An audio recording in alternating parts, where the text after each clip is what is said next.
ข่าวดีมาแล้วครับพี่น้องเกษตรกรศูนย์เมล็ดพันธุ์ข้าวเชียงใหม่เปิดรับสมัครโครงการส่งเสริมการเปลี่ยนเมล็ดพันธุ์ข้าวปี 2569 พี่น้องเกษตรกรกลุ่มนาแปลงใหญ่ด้านข้าวสมาชิกศูนย์ข้าวชุมชนชาวนาอาสา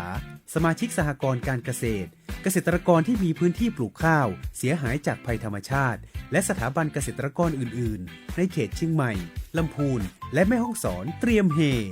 พบกับเมล็ดพันธุ์ข้าวคุณภาพดีพันธุ์สันป่าตอง1จำหน่ายในราคาพิเศษสุดๆเพียงกิโลกรัมละ4 บาทหรือกระสอบละ100 บาทเท่านั้นครัวเรือนละไม่เกิน30 ไร่ไร่ละไม่เกิน15 กิโลกรัมไร่ละไม่เกิน450 กิโลกรัมใครมีคุณสมบัติครบอย่ารอช้าเตรียมสำเนาบัตรประชาชนสำเนาสมุดทะเบียนเกษตรกรและใบสมัครคปม.01 มายื่นได้เลยเปิดรับสมัครแล้วตั้งแต่วันนี้จนกว่าเมล็ดพันธุ์จะหมดย้ำนะครับหมดแล้วหมดเลย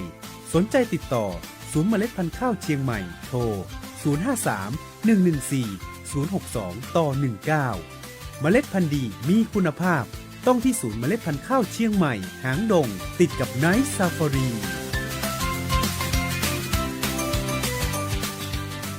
ประกาศสำคัญจากจังหวัดลำพูนห้ามบุคคลใดกระทำการเผาในที่โล่งโดยเด็ดขาดตั้งแต่วันที่1 กุมภาพันธ์ถึง31 พฤษภาคม 2569 ผู้ใดฝ่าฝืนจุดไฟเผาขยะเผาพื้นที่เกษตรเผาป่าหรือเผาในที่โล่งทุกพื้นที่มีความผิดตามกฎหมายถูกจับและปรับจริงและหากเจ้าหน้าที่รัฐผู้ใดเพิกเฉยไม่ดำเนินการระงับเหตุหรือละเว้นการปฏิบัติหน้าที่ถือว่ามีความผิดด้วยเช่นกัน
อย่าเผาอย่าเผาอย่าเผานะจ๊ะช่วยกันคนละนิดอากาศจะกลับมาสดใส PM 2.5 อย่าให้มันทำร้ายร่วมมือร่วมใจกันไว้ละปูนอย่าเผาอย่าเผาอย่าเผานะจ๊ะช่วยกันคนละนิดอากาศจะกลับมาสดใส PM 2.5 อย่าให้มันทำร้ายร่วมมือร่วมใจกันไว้ละปูนมันไม่ได้ลอยไปไหนมันเข้าไปในปอดหัวใจแค่ไอมันคือชีวิตที่เฮาบอดคนเผาถูกจับถูกปรับโดนยับนี่จะได้ก่อนมารอดหยุดอย่าเผาคิดก่อนทำช่วยกันพี่น้องท่องไว้แค่2 คำอย่าเผาอย่าเผาอย่าเผาอย่าเผาเพื่ออากาศบ้านเฮาและท้องฟ้าที่งดงาม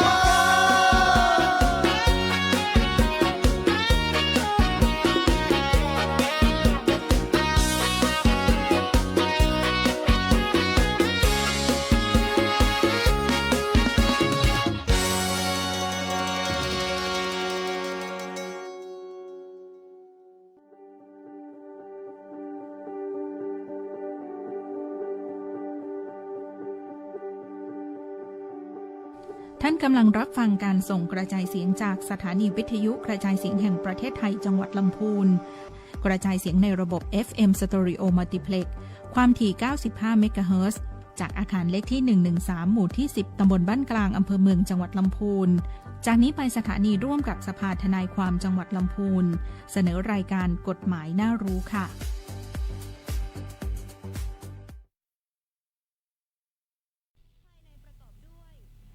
ครับสวัสดีครับสวัสดีค่ะครับยินดีต้อนรับ รายการสู่รายการกฎหมายน่ารู้นะครับโดยสถานีวิทยุกระจายเสียงแห่งประเทศไทยลำพูนนะครับสวทลำพูน 95นะครับ FM 95นะครับร่วมกับสภาทนายความจังหวัดลำพูนนะครับได้จัดให้มีรายการกฎหมายน่ารู้นะครับถ่ายทอดนะครับผ่านทางสถานีวิทยุสวทลำพูน FM 95นะครับทุกวันอาทิตย์นะครับเวลา 17.10 นาฬิกาถึง 18.00 นาฬิกานะครับนอกจากสถานีวิทยุแล้วนะครับก็จะมีถ่ายทอดสดผ่าน Facebook นะครับ Facebook ก็ชื่อเดียวกันนะครับสวทลำพูน95นะครับก็ท่านผู้ชมผู้ฟังสามารถรับชมรับฟังกันได้นะครับสำหรับวันนี้นะครับผมทนายชวลิตวรรณพรหมนะครับก็ขอเสนอแนะให้รู้จักกับทนายอีกท่านหนึ่งนะครับมาช่วยในการจัดรายการนะครับขอแนะนำตัวหน่อยนะครับท่านทนายสวัสดีค่ะทนายความจุฑารัตน์เอื้องไพบูลย์นะคะชื่อเล่นทนายเจี๊ยบค่ะครับยินดีต้อนรับครับเป็นสมาชิกของสภาทนายความจังหวัดลำพูนของเรานะคะครับวันนี้ก็ได้มาร่วมกันจัดรายการเนาะวันนี้ทนายเจี๊ยบก็มาจัดรายการเป็นครั้งแรกนะครับก็อาจจะมีเกรงๆไปบ้างต้องฝากเนื้อฝากตัวทนายหนุ่มด้วยค่ะครับผม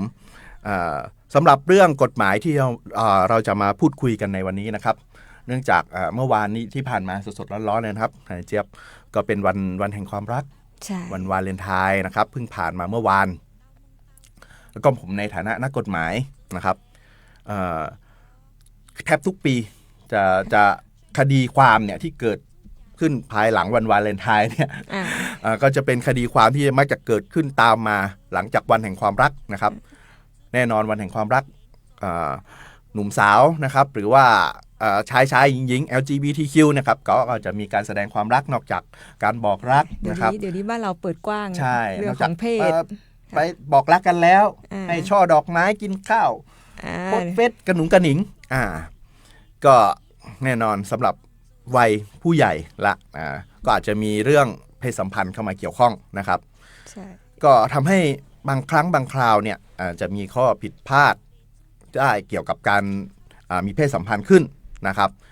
ซึ่งก็ขอโยงเข้ามาเลยเนื่องจากว่ากฎหมายเนี่ยทางกฎหมายอาญาเนี่ยได้มีการปรับเปลี่ยนได้มีการบัญญัติเพิ่มเติมนะครับประมวลกฎหมายอาญาเกี่ยวกับความผิดนะครับเกี่ยวกับทางเพศขึ้นมาดังนั้นเนี่ยเมื่อผ่านวาเลนไทน์มาแล้วเห็นว่าแต่ละปีเนี่ยจะมีความผิดจะมาก่อความผิดทางเพศเนี่ยช่วงวันวาเลนไทน์เนี่ยเยอะแยะทางสภาทนายเลยอยากจะมานำเสนอนะครับว่าตอนนี้มีกฎหมายนะครับเกี่ยวกับการกระทำผิดความทางเพศเนี่ยเขามีการเปลี่ยนแปลงอะไรยังไงมาบ้างแล้วขยายความเกี่ยวกับกฎหมายที่แก้ไขเพิ่มเติมใหม่ครับเขาเรียกว่าเป็นพระราชบัญญัติแก้ไขเพิ่มเติมประมวลกฎหมายอาญานะครับฉบับที่30พุทธศักราช2568นะครับซึ่งมีผลบังคับใช้ตั้งแต่วันที่30ธันวาคม2568ที่ผ่านมาแล้วนะครับก็คือสดๆร้อนๆปลายปีสดๆร้อนๆนะครับที่ผ่านมาค่ะเดี๋ยวนี้ก็บังคับใช้แล้วนะครับก็ผมจะมาคุยกันเกี่ยวกับเนื้อหาที่เขามีการแก้ไขเพิ่มเติมขึ้นมานะครับก็คือข้อแรกเลยก็จะอธิบายง่ายๆนะครับเกี่ยวกับบทนิยามนะครับ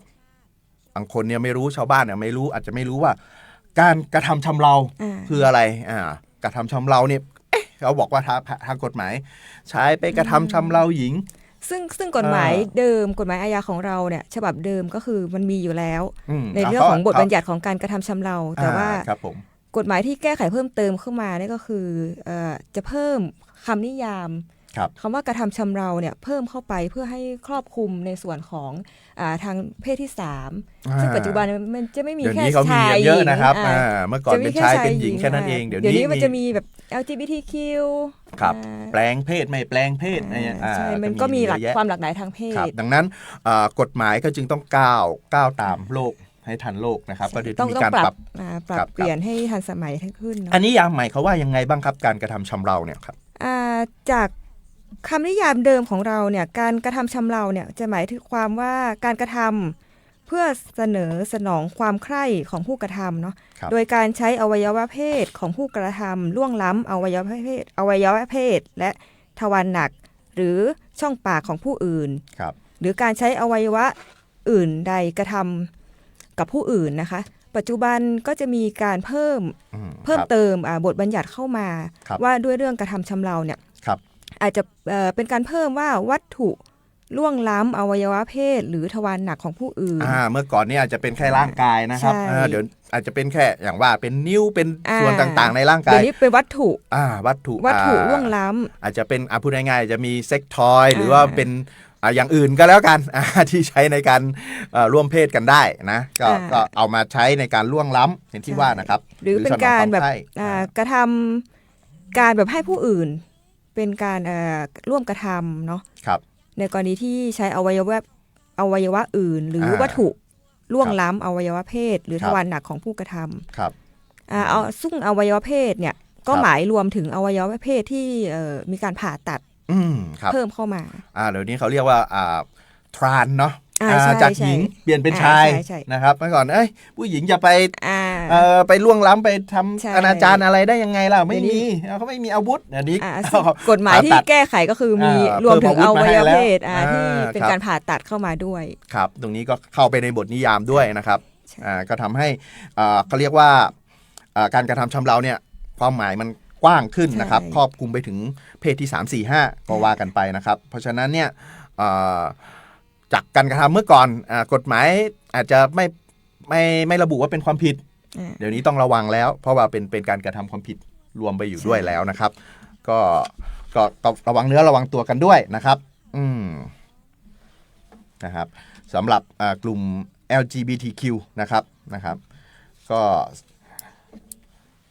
แล้วก็ส่วนที่มีการเพิ่มเติมมาอีกนะครับเป็นบทนิยามนะครับอันนี้เพิ่มเข้ามาใหม่เลยในส่วนของกฎหมายอาญาของเราคือคำว่าคุกคามทางเพศซึ่งเมื่อก่อนจะไม่มีคำนี้ไม่มีเลยเป็นคุกคามทางเพศนี่ยังไงบ้างนะกฎหมายเขาว่ายังไงบ้างครับกฎหมายคุกคามทางเพศเนี่ยก็คือจะเป็นบทบัญญัติที่เพิ่มเข้ามาในประมวลกฎหมายอาญาของเรานะคะซึ่งคำว่าคุกคามทางเพศเนี่ยก็หมายรวมถึงการกระทำทางกาย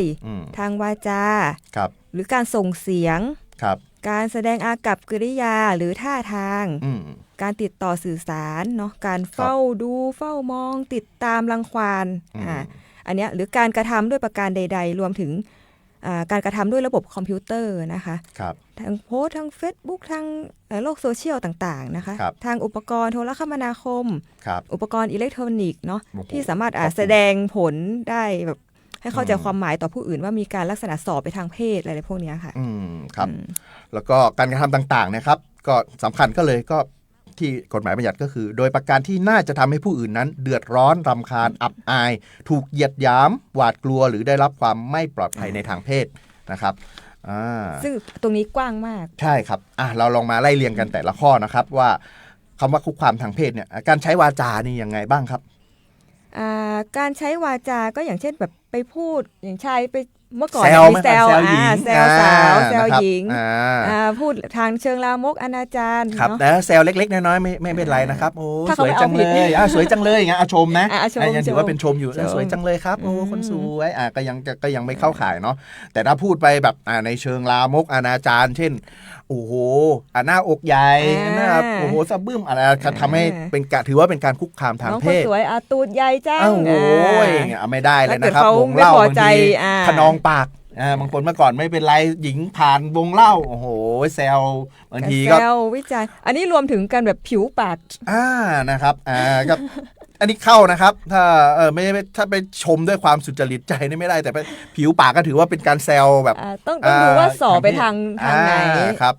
วิวถ้าคนที่ถูกแซวรู้สึกว่าไม่ปลอดภัยหรือรู้สึกว่าตัวเองเนี่ยถูกคุกคามแล้วอันนี้สามารถแจ้งความดำเนินคดีได้เห็นบ่อยๆอย่างเช่นเอาวงเล่าริมถนนข้างทางบางทีว่าดื่มแอลกอฮอล์อะไรกันก็เพลินมาหน่อยผู้ชาย 3-4 คนอยู่ด้วยกันเห็นสาวสวยผ่านเข้ามาแซวคนนั้นนิดคนนี้หน่อยคนนี้ผิวปากเมื่อลักษณะ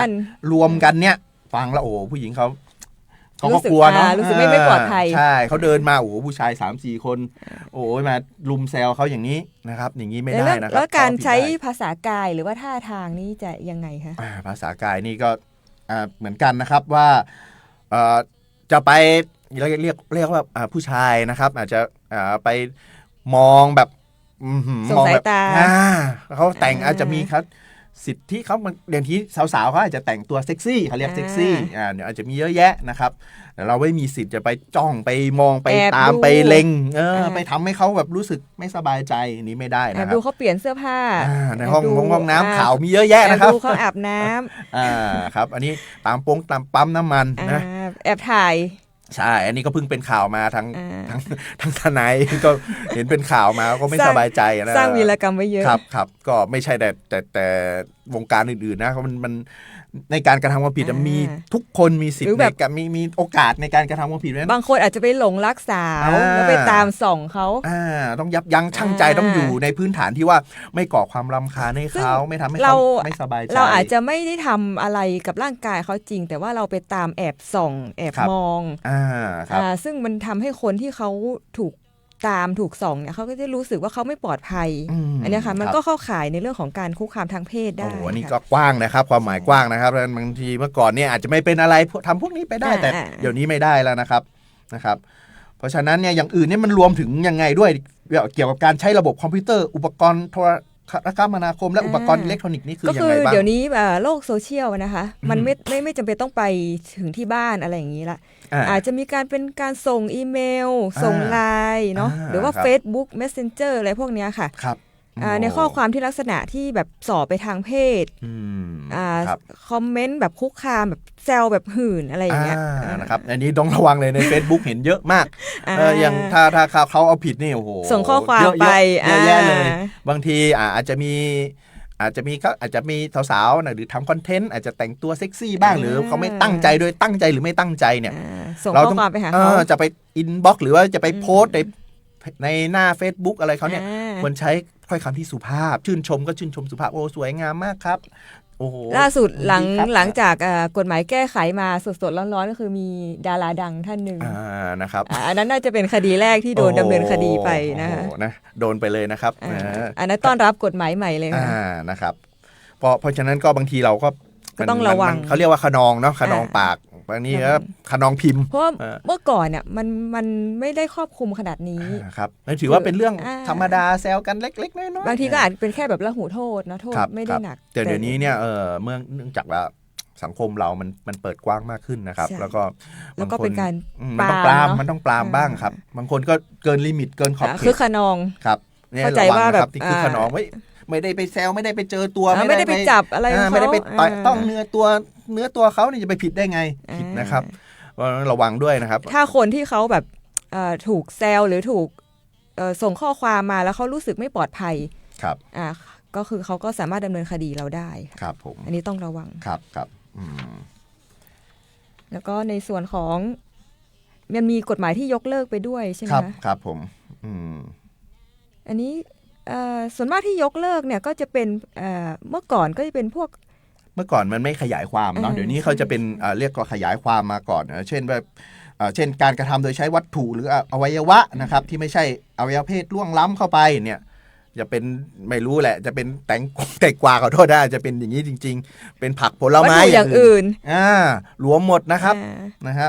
นิ้วอะไรก็ไม่ได้นะไม่ครับเมื่อก่อนจะเป็นแค่ร่างกายเป็นนิ้วเป็นอะไรยังไงแต่เดี๋ยวนี้มันรวมถึงสิ่งของอะไรอย่างอื่นที่เราไปใช้ตรงนี้ต้องระวังแล้วก็มันไม่ใช่แค่แบบเพศชายกระทำกับเพศหญิงนะคะเดี๋ยวนี้อาจจะเป็นผู้หญิงชายหญิงไปละเมิดชายก็ได้บางทีแบบผู้หญิงแบบเจอผู้ชายคนนี้หล่อจังเลยอะไรเงี้ยไปจับไปขอไปแซวเขาไปบางทีไปแซวผู้หญิงไปคุกคามทางเพศผู้ชายอันนี้ก็ไม่ได้นะครับไม่ได้ห้ามแต่ผู้ชายนะห้ามทุกคนนะครับเพศที่3ก็ห้ามทุกอย่างนะครับเพราะฉะนั้นว่าเราบางทีที่น่าเป็นห่วงคือเวลาลงไปสู่โลกโซเชียลเนี่ยนี่เห็นเยอะเลยก็ต้องเคารพสิทธิ์ซึ่งกันและกันเนาะชมกันดีกว่าชื่นชมเอาไปในทางที่บวกดีกว่าหุ่นดีสวยดูเฟิร์มนะแต่งชุดสวยก็ว่ากันไปนะครับในส่วนของพระราชบัญญัติตรงนี้ครับมันก็จะมีเพิ่มเติมในส่วนของทารกำนันครับในส่วนของตรงเนี้ยในความผิดที่ว่าที่เราระบุมาเรื่องเกี่ยวกับการคุกคามทางเพศนะคะครับที่กล่าวมาข้างต้นเนาะมันจะเป็นความผิดอันยอมความได้ถ้าเกิดว่ามัน ไม่ได้เกิดในที่ทารกำนันขยายความคำว่าทารกำนันเอาพูดง่ายๆก็คืออาจงแจ้งนั่นแหละคนอื่นที่คนอยู่เยอะๆคนไม่ต้องอยู่เยอะก็ได้แต่ว่ามีโอกาสเรียกว่ามีโอกาสที่จะมาเห็นได้บางทีบอกปั๊มน้ำมันมุมมืดไม่มีใครเห็นไม่ได้นะครับ ก็มีโอกาสที่คนอื่นๆจะไปพบไปเจอไปเห็นนะครับซึ่งในความผิดอันยอมความได้เนี่ยถ้าเกิดว่าเกิดในที่ทารกำนันหรือว่าเป็นอันตรายสาหัสหรือถึงแก่ความตายนะมันจะไม่เข้าข่ายยอมความได้ละอันนี้จะเป็นกฎของแบบยอมความไม่ได้ละกฎหมายบัญญัติไว้ชัดเจนนะคะแล้วก็ที่อีกส่วนหนึ่งที่อยากจะฝากไว้นะครับแล้วก็โดยเฉพาะหนุ่มๆสาวๆน้องๆหนูๆที่ยังอายุยังน้อยนะครับยังไม่ผ่านเกณฑ์ยังไม่บรรลุนิติภาวะอะไรอย่างเนี้ยครับนะเช่นว่าเด็กอายุไม่เกิน15 ปีอันนี้ต้องระวังอันนี้โทษหนักค่ะครับนี่โทษหนักมากนะครับอย่าไปทำไม่ว่าจะเป็นการอนาจารหรือข่มขืนอะไรต่างๆเนี่ยมันที่เรียกว่าโทษมันจะหนักขึ้นถึงเด็กจะยินยอมก็ไม่ได้ครับบางทีหนุ่มสาวก็เข้าใจนะบางทีฮอร์โมนวัยรุ่นเดี๋ยวนี้เด็กโตเร็วครับเด็กโตเร็วเป็นหนุ่มเป็นสาวกันเร็ว13-14นี่คือเป็นผู้ใหญ่กันละบางทีอาจจะขาดความยับยั้งชั่งใจนะครับด้วยความว่าเป็นเด็กร่างกายคือโตกว่าวัยนะครับแล้วก็อีกอย่างนึงเดี๋ยวนี้ก็สื่อเยอะนะครับที่ชักจูงว่าเด็กเมื่อก่อนเด็กไม่รู้เรื่อง14-15วิ่งเล่นไล่จับกันอยู่เลยต้องระวังให้ดีครับเดี๋ยวนี้เป็นสื่อมาถ้าเด็กอายุที่ไม่เกิน15 ปีเนี่ยอัตราโทษเป็นยังไงคะท่านทนายอัตราโทษนี้ก็หนักเลยนะครับก็เป็นการกระทำแก่เด็กอายุไม่เกิน15 ปีเนี่ยต้องระวังโทษจำคุกตั้งแต่1 ปีถึง10 ปีหรือปรับตั้งแต่ 20,000 บาทถึง 200,000 บาทหรือทั้งจำทั้งปรับอันนี้ก็2ฝั่งนะไม่ใช่ว่าเฉพาะเด็กผู้หญิงนะเด็กผู้ชายเหมือนกันถ้าต่างคนเด็กผู้หญิงกับเด็กผู้ชายก็ไม่ได้เหมือนกันก็ไม่ได้นะครับทั้ง2ฝั่งต่างคนต่างอาจจะมีโอกาสในการกระทำความผิดทั้งคู่นะครับเพราะนี้ผู้ปกครองอาจจะต้องสอดส่องดูแลเอาใจใส่หน่อยนะครับว่าการกระทำต่างๆเนี่ยนะครับแล้วก็จะมีเหตุอื่นๆนะครับจะเป็นเหตุเขาเรียกเป็นเหตุเพิ่มโทษครับก็เช่นการกระทำโดยใช้วัตถุหรือใช้อวัยวะอื่นเนี่ยนะครับล่วงล้ำอันนี้ก็เกี่ยวข้องอย่างที่อธิบายไปตั้งแต่แรกนะครับก็จะทำให้ต้องระวังโทษเพิ่มขึ้นตั้งแต่5 ปีถึง20 ปีและปรับตั้งแต่ 100,000 บาทถึง 400,000 บาทโอ้โหหากถึงขั้นแบบมีการกระทำที่แบบมีอาวุธปืนหรือว่ากระทำโดยทำอาจเสียชีวิตอะไรอย่างเงี้ยอันนี้ต้องใช้อาวุธใช้อะไรไปจี้ไปปั้มไปอะไรเขาเนี่ยใช้อาวุธไปข่มขู่ให้เขากลัวเนี่ยแต่โทษก็คือจำคุกตลอดชีวิตเลยนะครับบางทีต้องเนี่ยแหละต้องดูแลนะครับไม่ว่าจะเป็นลูกหลานอะไรของเราต้องดูแลไม่ว่าฝั่งผู้ชายหรือฝั่งผู้หญิงนะครับถึงแม้จะผ่านพ้นอายุมาแล้วเนี่ยโตเป็นผู้ใหญ่แล้วก็ต้องระวังอยู่เพราะว่าโอกาสในการกระทำความผิดเนี่ยมันมีโอกาสเกิดขึ้นได้ตลอดนะครับมีตรงนี้เพิ่มเติมอะไรเพิ่มไหมคะครับ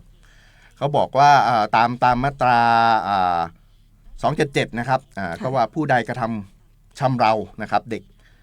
อายุยังไม่เกิน15 ปีไม่ใช่ภรรยาหรือสามีของตนโดยเด็กนั้นจะยินยอมหรือไม่ก็ตามเนี่ยก็โทษก็อย่างที่บอกว่าจำคุกตั้งแต่5 ปีถึง20 ปีและปรับตั้งแต่ 100,000 บาทถึง 400,000 บาทนะครับแต่ถ้าการกระทำตามวรรค 1เป็นการกระทำแก่เด็กอายุยังไม่เกิน13 ปีอันนี้15ว่าหนักแล้วอันนี้หนักเลยหนักลงไปอีกโอ้โหนี่ครับอายุก็ต้องถูกระวังโทษนะครับจำคุกตั้งแต่7 ปีถึง20 ปีนะครับและปรับตั้งแต่ 100,000 บาทถึง40,000 บาทถึง 400,000 บาทนะครับแล้วก็หรือจำคุกตลอดชีวิตโอ้นี่ยาวเลยอันนี้เด็กยิ่งเด็กลงมายิ่งอันตรายนะครับไม่เกิน13เพราะว่าเขากฎหมายจะคุ้มครองเด็กนะครับถ้าการกระทำความผิดนะครับตามมีอาวุธวรรค 1หรือวรรค 2ได้กระทำโดยผู้กระทำเข้าใจว่าผู้กระทำเนี่ยมีอาวุธปืนอาวุธระเบิดอย่างที่บอกอย่างไปใช้อาวุธเขาเข้าใจไม่ใช่ว่าเอามาจงแจ้งเอามือซ่อนไว้ในมือบอกให้เขาเข้าใจว่าเป็นอันนี้ก็ผิดนะว่ามีปืนนะมาขู่อย่างนี้ที่จริงไม่มีหรอกแต่ว่าก็ถือว่าเข้าวรรคนี้ก็โทษก็หนักขึ้นไปอีกนะครับเพราะฉะนั้นก็ต้องระวังเพราะโทษหนักถึงจำคุกตลอดชีวิตไม่คุ้มเลยนะครับโทษหนักมากนะครับในส่วนของเกี่ยวกับความผิดอันนี้เกี่ยวกับการความผิดที่อ้างว่าจะ อาจจะเผลอเลยกระทำความผิดไปแล้วนะครับ แต่ความผิดที่เขาจะบอกต่อไปเนี้ยครับเป็นความผิดอันยอมความได้นี่คือยังไงก็ตกลงเจรจาตะอวยใช้อาจจะเป็นใช้สินไหมให้แก่กันแล้วถึงจะมายอมความกันได้เนี่ยเขาระบุไว้นะครับเอาไว้นะครับมาตรา276ว่าเป็นการกระทำระหว่างคู่สมรสถ้ามีได้เกิดต่อหน้าทานกำนันหรือไม่เป็นเหตุให้ผู้กระทำอันตรายสาหัสหรือถึงแก่ความตายเนี่ยระหว่างสามีภรรยาหรือคู่สมรสเดี๋ยวนี้ชายสมรสกันได้หญิงสมรสกันได้ก็ถือว่าเป็นคู่สมรสนะคะต้องจดทะเบียนนะครับคู่สมรสอยู่กินกันเฉยๆนี่ไม่สามารถใช้ตรงนี้ช่วยได้นะครับไปอยู่กินกันมาจะ10 20 30 ปีถือว่าไม่เข้ามาตรานี้นะครับถ้าเกิดการกระทำความผิดถ้าระหว่างคู่สมรสก็คือสามารถยอมความได้ใช่ก็ต้องจดทะเบียนเรียบร้อยไม่ว่าจะเป็นจดทะเบียนชายหญิงชายหญิงชายยังไงก็ว่ากันไปหรือหญิงนะครับต้องจดทะเบียนสมรสกันอย่างต้องตามกฎหมายอาจจะกระทบกระทั่งกันนิดหน่อยก็เขาเรียกว่าเป็นกิจกรรมกันภายในครอบครัวหนักบ้างเบาบ้างก็อภัยแก่กันกฎหมายก็เปิดโอกาสนะครับบางทีก็เป็นเรื่องของรสนิยมอาจจะหนักมือไปบ้างเบามือไปบ้างจะเอามาเป็นความผิดทั้งหมดมันก็หนักเกินไปอันนี้ก็ยอมความกันได้ถือว่าผ่อนปรนมาส่วนหนึ่งนะครับหรือว่าที่ไม่ได้เกิดต่อหน้าทารกำนันต้องมิดชิดอยู่กันในบ้านอันนี้ก็อยู่กันในห้องบ้านอยู่กันทำกันเอง2คนไม่มีใครร่วมด้วยรอบรู้ด้วยลงจอดรถในห้างได้ไหมฮะอันนี้มีบางคนที่ว่ามองซ้ายมองขวาไม่เห็นนี่ก็ไม่เห็นมีใครนี่ไม่ได้นะครับถึงบอกว่าไปที่จอดรถอะไรไม่ได้นะที่จอดรถไปว่าที่จอดรถจะไม่มีคนไม่มีอะไรแต่โอกาสเขามองถึงโอกาสในการที่ที่จอดรถเนี่ยใครจะมาใช้บริการก็ได้นะในการจอดรถหรือว่าจอดติดไฟแดงนี่ยิ่งไปกันใหญ่ล้วงกันขนาดจอดไฟแดงต้องระวังด้วยถ้ามีทั้งกล้องเดี๋ยวนี้มันมี กล้องวงจรปิดชัดเป๊ะเลยล้วงมาปุ๊บไม่ใช่คู่ตัวเองนี่คูณ2เลยนะไปเจอไปล้วงคนอื่นอันนี้ไม่เข้าข่ายในเรื่องของคดีที่ยอมความได้นะคะครับเพราะฉะนั้นต้องระวังด้วยนะครับหรือว่าทำให้เกิดแบบได้รับอันตรายสาหัสหรือถึงแก่ความตายอันนี้ก็ไม่เข้าข่ายคือเขาบอกว่าถ้าไม่ได้เกิดต่อหน้าทารกำนันเนี่ยก็ไม่เป็นเหตุให้ผู้กระทำรับอันตรายสาหัสหรือถึงแก่ความตายบางทีก็เป็นรสนิยมเนาะทางเพศบางทีก็อาจจะรุนแรงใช้เครื่องไม้เครื่องมืออะไรมาถึงเจ็บถึงตายก็มีเยอะเพราะฉะนั้นถ้าถึงเจ็บถึงตายเนี่ยต่อให้จะมายินยอมอะไรกันทีหลังเนี่ยกฎหมายเขาก็ไม่เปิดโอกาสนะครับเพราะว่าเขาต้องเซฟเนาะชีวิตคนนะเดี๋ยวจะมาอ้างกันว่าก็ยินยอมอะไรกันมาตลอดไม่ได้นะครับก็ทั้งร่างกายนะครับอย่าให้ใครมาลุกล้ำจนเกินขนาดนะครับถึงต้องเจ็บถึงตายนี่อันตรายมากนะครับก็ส่วนพระราชบัญญัติที่เพิ่มเติมในวรรค1เนาะครับเกี่ยวกับตรงไหนคะก็มาตรา277นะครับเขาบอกว่าในวรรคที่5และวรรคที่6เนาะเขาบอกว่าความผิดที่บัญญัติไว้ในวรรค1ถ้าเป็นการกระทำโดยบุคคลอายุไม่เกิน18ปีกระทำต่อเด็กซึ่งมีอายุกว่า13ปีแต่ยังไม่เกิน15ปีโดยเด็กนั้นยินยอมศาลอันนี้ต้องเรื่องมันต้องไปถึงศาลละต้องไปถึงศาลเลยว่าต้องมีการฟ้องร้องมีการดำเนินคดีกันเรียบร้อยพอการกระทำเนี่ยเป็นการทำต่อเด็กต่อถ้าผู้กระทำเนี่ยครับเป็นเยาวชนอยู่ก็ต้องขึ้นศาลเด็กศาลเยาวชนนะครับแต่ถ้าเป็นผู้กระทำเนี่ยอายุเกินแล้วก็ต้องขึ้นศาลจังหวัดหรือศาลอาญานะครับต่อไปแล้วก็ศาลเนี่ยที่มีอำนาจพิจารณาคดีเนี่ยถ้าเป็นเด็กเป็นอะไรเนี่ยก็ต้องขึ้นศาลเด็กเยาวชนเนี่ยก็ต้องเป็นศาลที่มีอำนาจคือศาลคดีเยาวชนและครอบครัวนะครับเพราะว่าอายุยังไม่ถึงเนาะจะพิจารณาให้มีการคุ้มครองสวัสดิภาพของเด็กนะครับที่ถูกกระทำความผิดว่าโดยการกฎหมายโดยการคุ้มครองเด็กนะครับแทนการลงโทษก็ได้ถ้าเป็นเด็กกระทำเนี่ยถ้าเป็นผู้ใหญ่ก็ไปศาลใหญ่นะถ้าเป็นศาลเด็กที่กระทำเนี่ยเขาก็ศาลเด็กก็จะกำหนดให้โดยคำนึงถึงอายุประวัติความประพฤติสติปัญญาและการศึกษาอบรมสุขภาพภาวะแห่งจิตนิสัยอาชีพสิ่งแวดล้อมของผู้กระทำความผิดและเด็กผู้ถูกกระทำความสัมพันธ์ระหว่างผู้กระทำผิดกับเด็กผู้ถูกกระทำหรือเหตุอื่นอันควรเพื่อประโยชน์เด็กผู้ถูกกระทำด้วย ซึ่งบทลงโทษของเด็กเนี่ยก็ต้องเป็นดุลพินิจของผู้พิพากษา ใช่ครับ ศาลเยาวชน ปกตินะถ้าเด็กกระทำความผิดเนี่ยก็แน่นอนว่าอัตราโทษเนี่ยก็จะน้อยลง ต่ำกว่าอัตราโทษต่างๆที่กำหนดไว้สำหรับผู้ใหญ่ในการกระทำความผิดอยู่แล้วนะครับบางทีเนี่ยสังคมนะบางทีสังคมชาวเมืองพูดง่ายๆก็ชนบทเราบางทีแต่งงานกันเร็วอยู่ด้วยกันบางทีอายุไม่13 14 15ก็จัดตามประเพณีแต่งงานอะไรกันมาเรียบร้อยแล้วแต่พอมาเกิดการกระทำความผิดตรงนี้ขึ้นเนี่ยศาลก็จะมองด้วยว่าอ๋อจริงๆเขาเป็นสามีภรรยากันโดยการไปแต่งงานอะไรยังไงกันถูกต้องนะถึงจะยินยอมก็ไม่ได้ใช่แม้ว่าจะยินยอมเนี่ยก็ไม่ได้ถึงเด็กจะยินยอมก็ไม่ได้นะคะแต่เมื่อเป็นเข้าข่ายในการกระทำความผิดต่างๆที่ดังกล่าวมาข้างต้นเนี่ยเมื่อเป็นเด็กเนี่ยกฎหมายก็จะมาคุ้มครองตรงนี้อีกทีนึงนะครับเพราะว่าก็อย่างว่านั่นแหละว่าในสังคมชนบทเราก็อาจจะมีบ้างนะครับซึ่งบ้านเราก็มีศาลเยาวชนและครอบครัวใช่ครับผมก็จะมาดูแลในส่วนนี้นะครับจะแยกออกจากศาลใหญ่ศาลทั่วไปเนาะครับครับคือดูแลคุ้มครองเกี่ยวกับสวัสดิภาพของเด็กและเยาวชนค่ะจากนั้นก็มาสังเคราะห์กันอีกครั้งหนึ่งเมื่อกี้อย่างที่บอกไปนะครับบอกว่าที่ว่ากำหนดหลักเกณฑ์นะครับก็เน้นย้ำอีกทีนึงเช่นความผิดฐานข่มขืนกระทำชำเราเนี่ยผู้อื่นเนี่ยครับก็คือผู้กระทำชำเรานี่ผู้กระทำเนี่ยต้องเป็นผู้เสียหายต้องเป็นคู่สมรสที่บอกนะที่ยอมได้หนึ่งต้องเป็นคู่สมรสที่ยอมความกันได้และไม่ข่มขืนกระทำชำเราไม่ได้กระทำหรือเกิดขึ้นต่อหน้าทานและกำนันก็คือไม่ได้ต่อหน้าสาธารณะใช่ครับเขาได้ข่มขืนกระทำชำเรานี่คือนั่นแหละก็คือเขาไม่ยอมขัดขืนนั่นแหละไม่ยอมแล้วไปปล้ำมานั่นแหละนะครับเพราะฉะนั้นไม่ได้นะครับหรือการกระทำชำเราดังกล่าวเนี่ยอาจจะทำให้บุคคลอื่นได้รับอันตรายสาหัสใช่ครับหรือเกิดถึงแก่ความตายอันนี้ก็ไม่ได้ยอมความไม่ได้ก็จะต้องไม่ทำให้ผู้เสียหายบาดเจ็บแล้วกันก็เบามือกันหน่อยนะครับทำอะไรก็ต้องระวังนะครับบางทีไปปล่อยตามใจตามอารมณ์มากไปนะครับพอผลเสียเกิดขึ้นมานี่ต้องมาแก้ไขขึ้นศาลอะไรกันยุ่งไปอีกนะครับหรือโดยการใช้อาวุธเนาะถึงแม้จะข่มขู่ครับ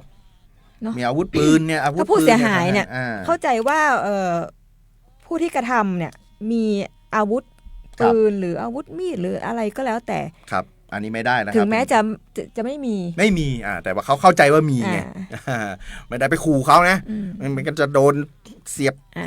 มีดแทงนะจริงๆก็ไม่มีนะไปขู่เขาทำให้เขากลัวนะครับอันนี้ก็เข้าข่ายใน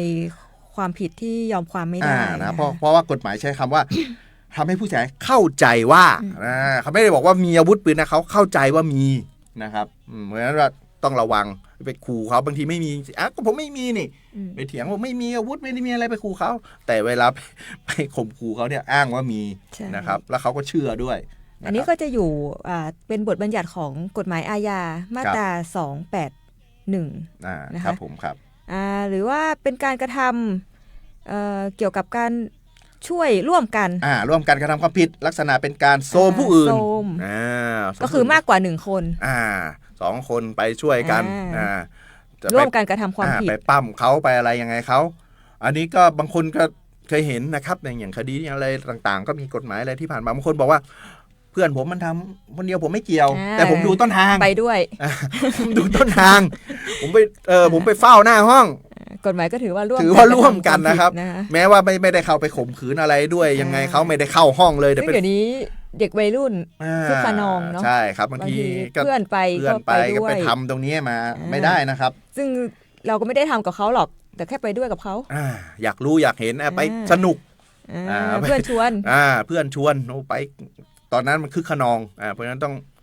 น้องหนูๆนะครับหรือยังไงก็ผู้ปกครองก็ต้องแนะนำช่วยดูแลด้วยนะครับเพราะว่าแม้จะเป็นเด็กเป็นเยาวชนก็เขาถือว่าเป็นผู้กระทำความผิดนะครับก็จะมีบทกำหนดโทษต่างๆได้นะครับก็ต้องให้ระวังเอาไว้นะครับแล้วก็การกระทำกับบุคคลอื่นที่ไม่ใช่คู่สมรสของตัวเองครับอันนี้ก็ถือว่ายอมความไม่ได้ใช่ครับโอเคนะครับประเด็นนี้ก็มีอะไรอีกนะครับว่าต่างๆก็เหมือนกันหลักเกณฑ์ก็เหมือนกันนะครับไม่ว่าอายุมากกว่า15ปีนะครับต้องทำให้เด็กมากกว่าน่ะการอนาจารครับ ต้องไม่ทำต่อหน้าทานกำนันนี่สำคัญเลยไม่จงแจ้งไม่อะไรไงไปที่ลับที่ห้องกันดีกว่านะ บางคนต้องการความตื่นเต้นนะ แต่ต้องยินยอมทั้งสองฝ่ายด้วยนะคะครับไม่ได้นะเอาอะไรให้มันเป็นปกติดีกว่านะลดความตื่นเต้นหน่อยดีกว่าไปดูแมวห้องพี่ไหมลดความเสี่ยงไม่ดูแมวจริงๆนะไปดูแมวมีหนังใหม่มาให้ดู Netflix นอนดู Netflix นะครับนอนดูเฉยๆใช่ต้องระวังไม่รู้ว่าเมื่อวานนี้จะมีคดีอะไรเกิดขึ้นบ้างหรือเปล่าวันนี้ผลจะตามมาบ้างไหมก็ต้องมาว่ากันต่อไปนะครับถ้าเกี่ยวกับความผิดเนี่ยเขาบอกว่าถ้าเป็นการกระทำต่อบุพการีผู้สืบสันดานพี่น้องร่วมบิดามารดาหรือร่วมแต่บิดาหรือมารดาญาติสืบสายโลหิตสิทธิ์ซึ่งอยู่ในความดูแลผู้อยู่ในความควบคุมตามหน้าที่ราชการผู้อยู่ในความปกครองในความพิทักษ์หรือในความอนุบาลหรือผู้อยู่ภายใต้อำนาจด้วยประการอื่นใดผู้กระทำผิดต้องระวังโทษหนักกว่าที่บัญญัติไว้ในมาตรานั้นอีก1 ใน 3อันนี้ก็รวมไปถึงนายจ้างลูกจ้างนะครับบางทีผู้อยู่ในความดูแลบางทีก็ใช้สิทธิ์ในการเป็นนายจ้างไปแตะอ่างลูกจ้างมาถือว่าเขาหมูในอวยหมูในอวยไม่กล้าร้องไม่กล้าอะไรหรอกเดี๋ยวกลัวจะโดนไล่ออกเดี๋ยวกลัวจะโดนกันแกล้งไม่ให้เงินเดือนไม่ให้อะไรเดี๋ยวให้ทำงานหนักบ้างก็เลยถือฉวยโอกาสในการมีอำนาจเหนือกว่าเขาไปรังแกเขาการดูแลลูกศิษย์อย่างครูนี่ไม่ได้เลยนะครับดูแลลูกศิษย์แต่ไปทำอนาจารเดี๋ยวนี้ก็เห็นก็ยังมีเยอะมาเรื่อยๆนะครับก็ต้องพึงระวังไว้นะครับโดยเป็นหน้าที่เนาะตัวเองเป็นครูบาอาจารย์นะอยู่ในหน้าที่ราชการบุคคลที่เรามีหน้าที่ต้องดูแลอันนี้ก็ไม่ได้นะครับเพราะฉะนั้นต้องระวังด้วยพวกนี้โทษหนักเพิ่มขึ้นมาอีก1 ใน 3นะครับจากจำคุกสมมติ5 ปีก็เพิ่มมาอีกเนี่ยก็เพิ่มมาอีก1 ใน 3โอ้ก็หนักขึ้นมาอีกแย่เลยนะครับในส่วนของบทบัญญัติอื่นเช่นว่าในส่วนในการคุกคามทางเพศนะครับต่อผู้อื่นเนี่ยถ้าการกระทำนั้นไม่เป็นความผิดฐานอนาจารนะครับเช่นคุกคามทางเพศที่บอกมาตั้งแต่แรกนะอาจจะมีแซวเกินไปบ้างอะไรยังไงบ้างคือไม่ได้แตะต้องตัวโทษก็จะเบาหน่อยก็จำคุกไม่เกิน1 ปีปรับไม่เกิน20,000 บาทหรือทั้งจำทั้งปรับข้างต้นก็คือแซวก็ต้องระวังด้วยพูดจาแทะโลมไม่ได้นะครับแต่ถ้าทำอย่างนะถ้าทำต่อเนื่องโอ้โหนี่เป็นการกระทำอย่างต่อเนื่องกระทำซ้ำเจอทุกวันแซวทุกวันไม่โอ้ยมีความสุขต้องผ่านทุกวันมาดักรอทุกวันแซวทุกวันเป็นการกระทำแบบซ้ำๆนี่จะทำให้เขาเรียกว่าได้รับความเจ็บช้ำน้ำใจเนี่ยต่อมานี้โทษก็หนักขึ้นเพิ่มขึ้นนะครับจนแบบสาวหรือผู้หญิงไม่กล้าเดินผ่านแล้วครับก็อาจจะรับโทษหนักขึ้นระวังโทษจำคุกไม่เกิน2 ปีหรือปรับไม่เกิน40,000 บาทหรือทั้งจำทั้งปรับนะครับในส่วนของการกระทำความผิดเนี่ยถ้าเป็นการกระทำที่บอกนะครับในการเป็นการกระทำในที่สาธารณะต่อหน้าทานกำนันหรือในระบบคอมพิวเตอร์ไปแซวไปอะไรยังไงเขาที่เป็นเกินขอบเขตนะครับที่ประชาชนทั่วไปเข้าถึงได้พูดง่ายอย่างเช่น Facebook อันนี้ถ้าเนี่ยไปกระทำของเขาเนี่ยเขาไปคอมเมนต์เรียบร้อยไปคอมเมนต์นะครับระวังโทษจำคุกไม่เกิน3 ปีหรือปรับไม่เกิน 60,000 บาทเลยทั้งจำทั้งปรับเลยนะครับฉะนั้นการส่งข้อความการจะไปคอมเมนต์อะไรต่างๆในโพสต์ของผู้อื่นหรือยังไงก็ต้องระวังครับและถ้าเป็นไปกระทำต่อเด็กนี่ก็ยิ่งเพิ่มโทษเข้าไปอีกอัตราโทษเพิ่มเข้าไปอีกโอ้โหเรียกว่า2 เด้ง 3 เด้งเตรียมตัวนะครับแล้วก็ในส่วนเห็นว่าการกระทำความผิดดังกล่าวนะครับที่กล่าวมันเป็นการกระทำโดยอาศัยเหตุที่ผู้กระทำมีอำนาจเหนือกว่าผู้กระทำอันเนื่องมาจากความสัมพันธ์ในฐานะที่เป็นผู้บังคับบัญชานายจ้างหรือผู้มีอำนาจเหนือประการอื่นก็จะต้องระวังโทษจำคุกไม่เกิน3 ปีหรือปรับไม่เกิน 60,000 บาทหรือทั้งจำทั้งปรับอันนี้ก็อย่างที่บอกครอบคลุมไปถึงลูกจ้างนายจ้างนะครับอย่าไปรังแกกันเลยนะครับผู้ใต้บังคับบัญชาครับนี่มันมีเขาเรียกว่าเนี่ยเกรงใจกลัวผมก็ไม่กล้าบอกก็คือกฎหมายระบุว่าเป็นผู้มีอำนาจเหนือผู้ถูกกระทำครับเขาก็ตกอยู่ในสภาวะที่ขัดขืนไม่ได้ถูกอำนาจเหนือกว่าครอบงำนะครับ เป็นลูกน้องในสำนักงานนี่ระวัง ไม่ได้นะครับ สาว ท ๆ นายต้อง ในสำนักงาน ระวังตัวเยอะขึ้นมานะครับไม่ใช่ทนายแล้วทุกคนอาชีพอื่นทุกอาชีพต้องระวังด้วยนะครับบางทีเราเข้าใจว่าเขาอาจจะยินยอมเนาะ ครับ เป็นการเข้าใจไปเอง ครับ ถ้าเกิดว่าเขาไม่ยินยอมเนี่ยแล้วเราไปแซวไปคุกคามเขาเนี่ยอันเนี้ยเขาดำเนินคดีได้นะคะในส่วน หาก ของ คดีเนี่ยคุกคามทางเพศนะครับไปถึงชั้นศาลแล้วนะครับกฎหมายก็ยังเป็นบัญญัติไว้นะครับในคดีคุกคามทางเพศเนี่ย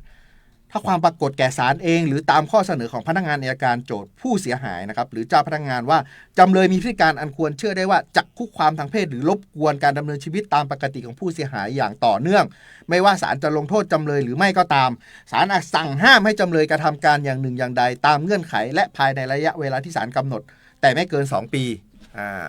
อันนี้ก็อย่างเช่นพวกคลั่งไคล้ตามเข้าไปทุกที่ตามติดเข้าไปที่ไหนก็เจอไอ้คนเนี้ยเข้ามาอย่ามาจ้องมาส่องมาอันนี้กรณีที่คดีอยู่ในชั้นศาลแล้วนะครับถ้าปรากฏว่ามีเหตุนี้ขึ้นศาลเลยสั่งให้ว่าเช่นว่าง ดการกระทำห้ามใกล้ภายในรัศมีเท่าไหร่300 เมตร400 เมตร500 กิโลเมตรห้ามอยู่ในบริเวณเดียวกับเขาห้ามส่งข้อความห้ามมายุ่งต่างๆห้ามพักห้ามแซวตัวนี้ก็กฎหมายก็ยังคุ้มครองนะครับศาลสามารถกำหนดได้นะครับนอกจากโทษต่างๆนะครับว่าห้ามไปยุ่งกับเขานะครับในการกระทำความผิดนะครับฐานคุกคามทางเพศนะครับตามมาตรา284/1 วรรค 3ที่เป็นการให้ข้อมูลอันมีลักษณะของลามกเข้าสู่ระบบคอมพิวเตอร์ที่ประชาชนทั่วไปเข้าถึงได้หากได้รับความตามทางไต่สวนของศาลคือศาลจะต้องไต่สวนซะก่อนนะครับตามคำร้องของผู้เสียหายหรือเจ้าพนักงานแล้วนะครับเพื่อรักษาความสงบเรียบร้อยหรือศีลธรรมอันดีของประชาชนนะครับศาลอาจมีคำสั่งให้ผู้นำเข้าข้อมูลนั้นระงับการทำให้แพร่หลายและนำข้อมูลนั้นออกจากระบบคอมพิวเตอร์ภายในระยะเวลาที่ศาลกำหนดและหากจำเลย เป็นอาจสั่งให้ผู้ควบคุมหรือให้บริการระบบคอมพิวเตอร์ระงับการแพร่หลายข้อมูลนั้นออกจากระบบคอมพิวเตอร์ภายในระยะเวลาที่ศาลกำหนดหรืออาจสั่งให้เจ้าพนักงานที่มีอำนาจตามกฎหมายว่าด้วยการนั้นดำเนินการให้เป็นไปตามคำสั่งของศาลได้แล้วรายงานให้ศาลทราบภายในกำหนดนะครับ15 วันอันนี้ก็เช่นว่าบางทีไปตัดต่อรูปเขาชอบคนนี้เอาหน้าคนนี้มาแปะให้เป็นเขาหน้าเขาถ่ายรูปปกติใส่เสื้อผ้าดีก็ไปใส่เป็นรูปโป๊กลายเป็นอนาจารไปซะกลายเป็นทำให้เดือดร้อนเข้าสู่ระบบคอมพิวเตอร์ศาลก็มีอำนาจไต่สวนแล้วว่าไอ้คนเนี้ยทำจริงมีอำนาจให้ลบออกนะครับให้เอาออกสั่งให้เอาออกนะครับอันนี้ก็เป็นมาเยียวยาเป็นลักษณะกฎหมายที่มาเยียวยานะครับออกจากระบบ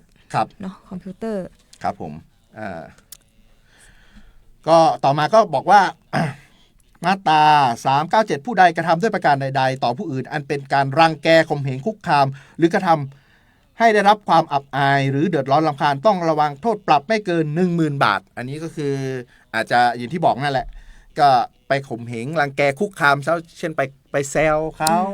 ไปทำเขาให้เขารำคาญก่อนที่กฎหมายฉบับนี้จะมีการแก้ไขเพิ่มเติมเข้ามาเนี่ยมันก็จะเป็นบทบัญญัติเกี่ยวกับละหุโทษอะค่ะครับซึ่งก่อความเดือดร้อนรำคาญซึ่งกฎหมายก็ดูว่ามันไม่ครอบคลุมเดี๋ยวนี้มันมีเรื่องของทางการหลากหลายทางเพศอะไรพวกนี้ค่ะฉะนั้นก็เลยต้องมีการปรับนิยามคำว่าการกระทำชำเราเนาะเพิ่มเข้ามาแล้วก็นิยามคำว่าคุกคามทางเพศให้มันครอบคลุมไปถึงพฤติกรรมต่างๆที่มีความหลากหลายเข้ามาในยุคปัจจุบันนะคะเพราะงั้นก็ระวังเนื้อลงตัวหน่อยในการใช้วาจานะครับไม่ว่าเป็นคำพูดหรือว่าการพิมพ์นะครับต้องกั่นกรองอีกนิดนึงว่าเมื่อก่อนอัตราโทษไม่หนักก็คือเป็นละหุโทษเดี๋ยวนี้นี่อัตราโทษมีทั้งโทษจำคุกอะไรก็เพิ่มมาด้วยแล้วก็ปรับแพงขึ้นด้วยนะครับเนี่ยไม่คุ้มกันนะครับในการจะไปกระทำความผิดนะครับเมื่อก่อนเนี่ยอาจจะเป็นไม่เป็นไรแซวเล่นนะครับแต่เขาผู้ถูกกระทำอาจจะไม่สนุกด้วยไม่ได้อยากเล่นด้วยนะครับแล้วก็สำหรับวันนี้ก็อาจจะเป็นข้อมูลคร่าวๆนะครับอาจจะไม่ได้เจาะลึกลงลึกมากเพราะว่าด้วยเวลานะครับนะฮะก็แต่ว่าก็เชื่อว่าก็อธิบายไปหลักใหญ่ใจความนะครับแล้วก็ฝากเตือนไปอีกครั้งหนึ่งนะครับสำหรับผู้รับชมรับฟังต่างๆนะครับ ก็ให้ระวังตัวนิดนึงในการ อาจจะเผลอไผไปกระทำความผิดได้ หากมีกฎหมายเรื่องไหนที่แก้ไขใหม่เดี๋ยวทางเราก็จะมาอัปเดตให้รับชมกันตลอดให้ผู้ชมรับฟังรับชมกันอีกนะครับกฎหมายแก้ไขก็เยอะครับเยอะเรื่อยค่ะครับกฎหมายเรื่อยๆก็สำหรับวันนี้ก็ทางสภาทนายความจังหวัดลำพูนนะครับก็ร่วมกับสถานีวิทยุกระจายเสียงแห่งประเทศไทยนะครับสวทลำพูน FM 95นะครับก็ขอยุติเพียงเท่านี้นะครับสำหรับรายการกฎหมายน่ารู้นะครับหากท่านผู้รับฟังรับชมนะครับท่านใดนะครับอาจจะสนใจนะครับเมื่อกี้อาจจะฟังไม่ครบไปทำงานทำการอะไรอย่างอื่นก่อนครับก็สามารถเข้ามาสอบถามได้ที่สภาทนายความจังหวัดลำพูนนะครับจะมีฝ่ายช่วยเหลือด้านกฎหมายนะครับเป็นที่ปรึกษาให้ท่านสะดวกจะเข้าไปปรึกษาที่ศาลก็จะมีทนายอาสาที่นั่งอยู่แล้วก็ตอนนี้ก็มีที่ประจำสถานีตำรวจมีที่ไหนบ้างครับคุณทนายเจี๊ยบตอนนี้ของเราก็จะมีอยู่ที่สถานีตำรวจนิคมลำพูนนะคะแล้วก็จะมีสถานีตำรวจสพเมืองลำพูนอยู่ที่ต้นธงนะมี2ที่แต่เดี๋ยวอนาคตข้างหน้านี่จะขยายให้ตามสถานีตำรวจก็คือสะดวกที่ไหนก็แวะเข้าไปตรงนั้นก็จะมีทนายนั่งประจำให้คำปรึกษาอยู่นะคะครับก็สำหรับผู้รับชมรับฟังรายการกฎหมายน่ารู้สามารถรับฟัง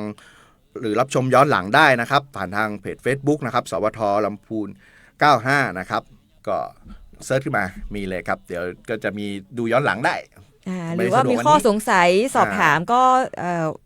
แปะคำถามไว้ได้ครับแล้วก็ถ้าเดี๋ยวยังไงทีมกฎหมายนะครับก็จะเข้าไปช่วยตอบหรือว่ายังไงก็จะติดต่อไปนะครับถ้าอาจจะทิ้งเบอร์หรือทิ้งอะไรยังไงไว้ทิ้งข้อมูลไว้ให้นะครับครับก็สำหรับวันนี้นะครับรายการกฎหมายน่ารู้ผมทนายชวลิต วรรณพรหมครับดิฉันทนายจุฑารัตน์เอื้องไพบูลย์ครับก็กราบลาไปก่อนนะครับวันนี้นะครับสวัสดีครับสวัสดีค่ะ